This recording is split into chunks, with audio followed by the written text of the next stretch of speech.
Hello Hasbro fans, this is Sep for This Destroyers back again with yet another Star Wars action figure review. And going back to the vintage collection, it is one of the more recently released figures. Now I'm saying recent releases in one of the more recent ways, because I think it has been out for a while, maybe in July or something. I don't know, I haven't really been keeping up with the dates as much, but anyway, this figure is the Star Wars The Vintage Collection Clone Trooper Lieutenant from Attack of the Clones. And Hasbro, with this newest clone sculpt in the Vintage Collection, starting to gradually get out the officers from Attack of the Clones. I mean, we've got the Lieutenant here, we know we're getting the Clone Sergeant, the green one, in the Build-A-Droid line next year, 2013, so they are gradually getting the officers out in this new clone sculpt. And this figure was released as part of that wave of 6 figures which also came in the Lost Line packaging. And I did actually, when I found this figure at Forbidden Planet Dublin recently, I did see this figure on both packagings, but went with the Vintage Collection because I think even I can agree with lots of other people that the Vintage Collection packaging is much cooler. Just take a look at the packaging first. He's already dropped one of his weapons. You just have a really nice logo of the Clone Trooper Lieutenant there. See if I can get all in. Yep. Yeah, it's just a really cool card back. I often don't really care about card backs, and most of you probably know that by now, but even I can appreciate a good design, and that just looks really cool. And the addition of that blue bolt there coming from his gun is a nice addition too. And of course you've got Clone Trooper Lieutenant and Star Wars Attack of the Clones. Back packaging, you've all seen the UK packaging before, and nothing special, blah blah blah, move along.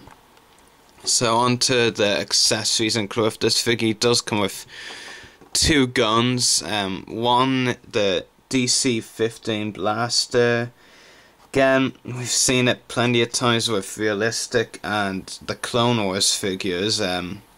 So there's nothing really I can talk about here. However, something interesting to note is on both the weapons included with this figure, most of it is like, most of the guns are like the plain black we always get with clone weapons of these weapons. But they also have actually a grey tinge on both weapons. There's, if you can see it, there's a grey bit there, which, and I have to say on both weapons, well, more so the other one, which I get to in a moment, the grey tinge just looks really cool. And the other one, DC-15 blast rifle, again we see it a lot. It's a bit more grey here, as you can see the barrel, I think it is there, of the gun is grey as well. Silver, I'm not even too sure. Silver, grey, same to me. But yeah, but it is just in general really cool, and definitely adds to the design. And anyway, moving on to the figure itself, just zoom in on the head sculpt. A lot of detail went into it for sure. You know, I genuinely have to say, best part about this figure is by far the stellar paint job. I mean, there isn't a lot, to be honest. There's absolutely none in the legs, which I'll get to in a moment. There's actually absolutely no markings or anything on the legs, but there is on the helmet, as you can see, and some more there. None on the back of the helmet, I don't think, no. Basically, you get some there, and on the...